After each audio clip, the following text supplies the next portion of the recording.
not accurate enough to, for instance, go straight into an eye or straight into the throat.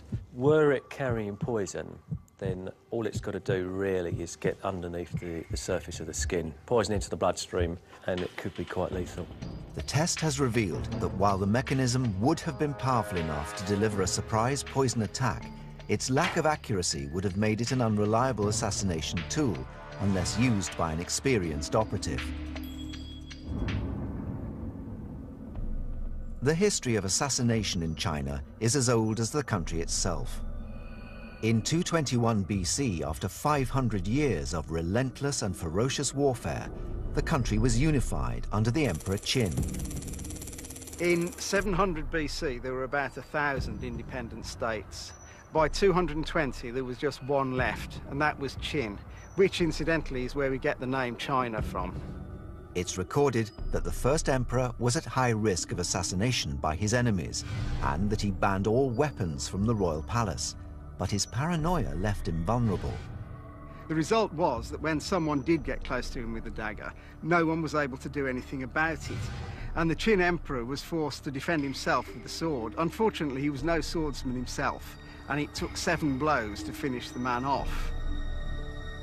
The attempted killing of Emperor Qin with a poisoned dagger is one of the earliest recorded assassination attempts in history, and set the stage for centuries of subterfuge and covert operations.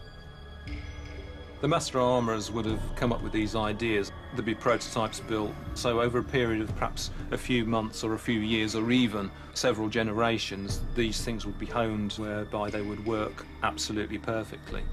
Richard has found evidence that a variation of the back crossbow was manufactured in the 11th century. Instead of firing 1 missile, it fired 5, and was secreted in the assassin's sleeve. It was known as the plum arrow launcher. Because there's 5 shots, the front of the device looks a bit like a stylized plum flower. That's where the name originated. The idea of having a multiple shot weapon was that you wouldn't have to be quite as accurate, so it was a sort of spread gun or scatter gun effect. The power to launch the 5 arrows came from a spring-loaded piston mechanism.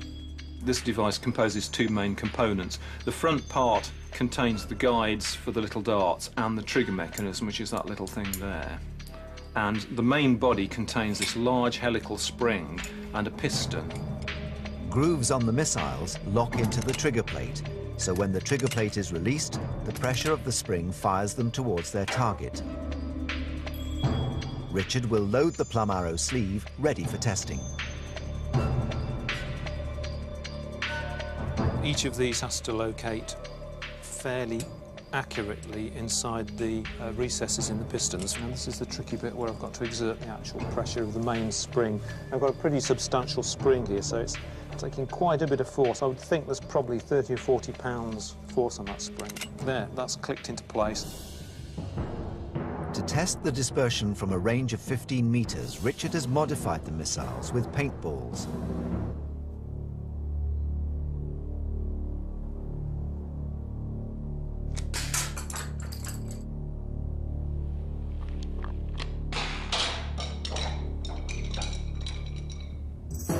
The assassin needed to ensure that at least one poisonous missile penetrated the skin of the target. I was quite impressed. I think it gave a better result than I was expecting. The accuracy of the device was quite good. If the head was your target, you'd be looking to get at least one on target. The tests have revealed that the plum arrow sleeve launcher was an improvement on the back crossbow. Its multiple missile launch system enhanced the assassin's chance of delivering poison to the target. These were just 2 of the lethal weapons that soldiers and martial artists of the East may have had at their disposal. But ironically, one of the most dangerous weapons of all is one that we all have: the human body. Legends tell of a mysterious move that allegedly took hours or days to kill someone. Is it possible that the mythical death touch was all too real?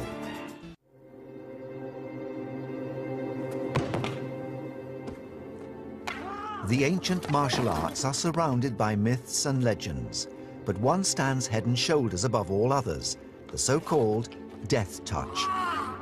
Dim mak is the ancient Chinese art. of inflicting either instant or delayed death by a touch. Known throughout the world as dim mak, the death touch is an ancient technique that is said to cause knockout, death, and even delayed death using only the hand. To perform a death touch with dim mak, you don't need a lot of force. It's said that a 9-year-old child has enough strength to perform the techniques. Many believe that dim mak was devised in the 12th century by Zhang Sanfeng, the martial artist who is credited with developing the original Tai Chi form that is still practiced all over the world. Tai Chi is a set of smooth, flowing exercises used to improve balance, flexibility, and muscle strength. According to the legend, this knowledge spread rapidly and influenced the development of many Chinese martial arts.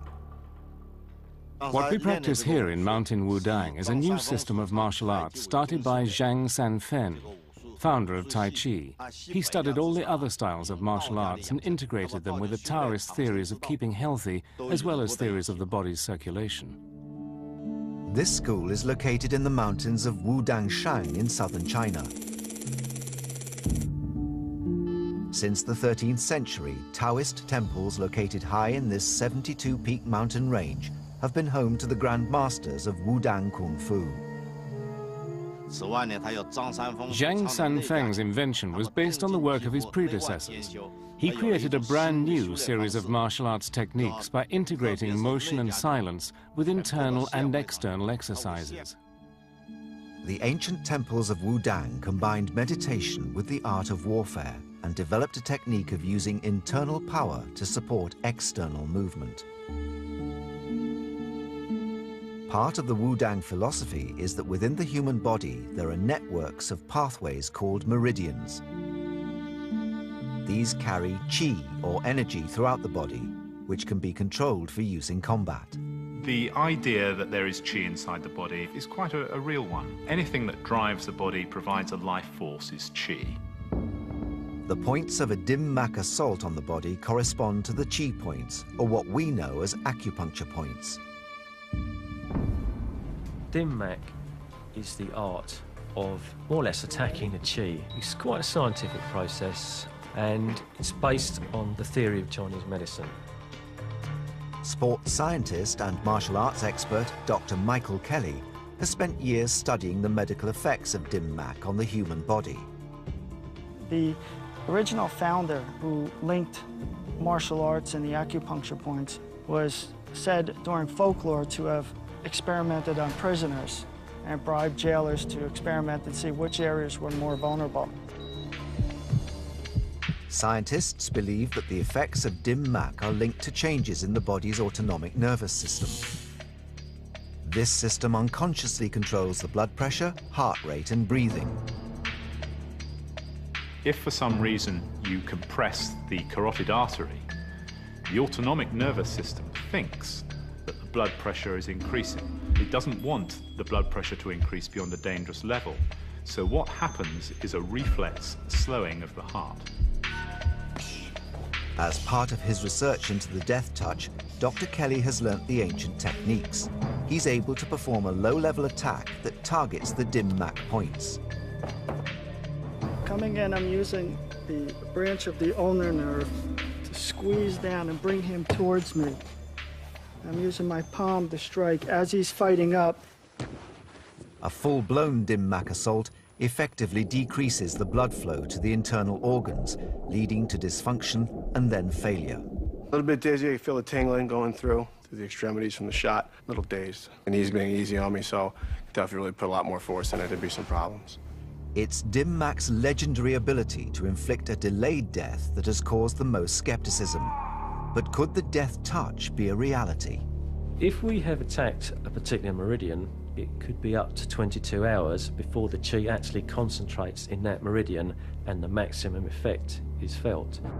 An ancient text attributed to Xu Chi Zai in the 6th century records that delayed death can occur if a vital point in the chest is targeted.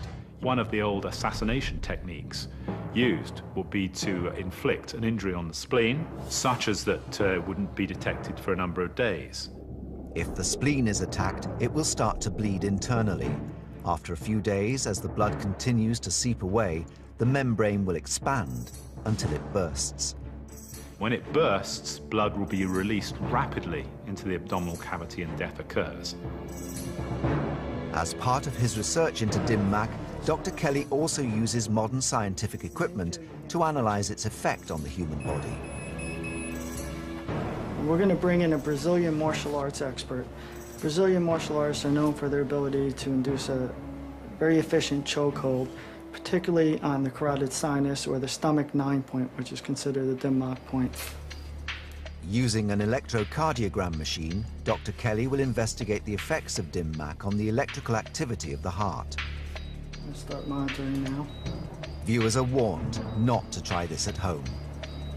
Okay, Fernando, you want to get ready? Yes. Fernando Sarmento is a highly trained martial artist who knows how to exert pressure without causing permanent damage. Okay.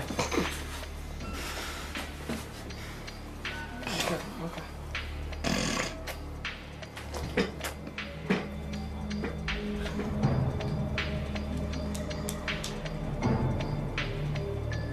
Good morning. Well, I'm out of it. His heart rate dropped from 110 to 62. What we just saw was significant because the EKG monitor showed a 20-point drop in his heart rate, and the actual loss of consciousness took place in about 4 seconds. Had that gone on further, death would have ensued. It's only now, using modern science, that researchers such as Dr. Kelly are beginning to unravel the truth behind the legends of the death touch.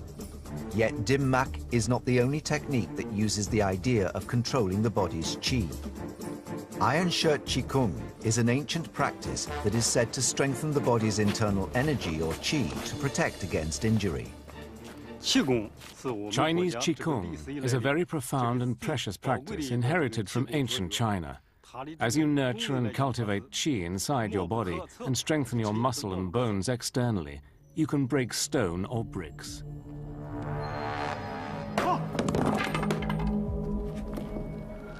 The practice of Qigong goes back thousands of years, but its use in preventing pain remains controversial outside the martial arts world.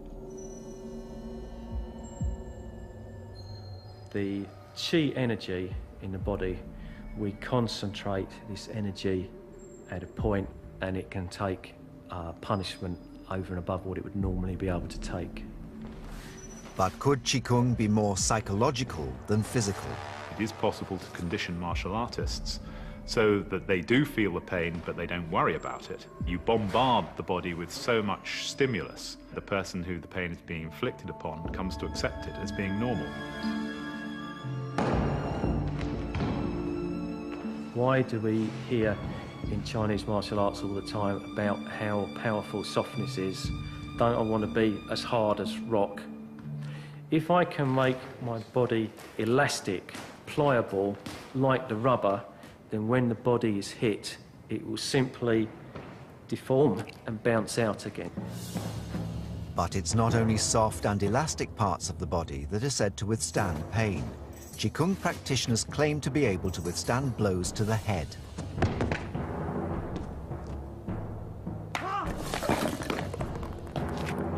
An instantaneous force of over 7 kilos is believed to be enough to cause a simple fracture of the skull. What I'm going to do now is one of the most difficult of the Iron Shirt Qigong demonstrations. I'm going to put my head in a pile of blocks. The blocks are going to be struck with the hammer so that the whole pile breaks, but hopefully not my head. Whatever you do, under absolutely no circumstances, try this yourself. I've been practicing this art for 28 years, and I've had the very best instructors. Using a 5-kilogram sledgehammer, Ian's team will attempt to smash through 40 centimeters of breeze block without harming him. 3, 2, 1, go.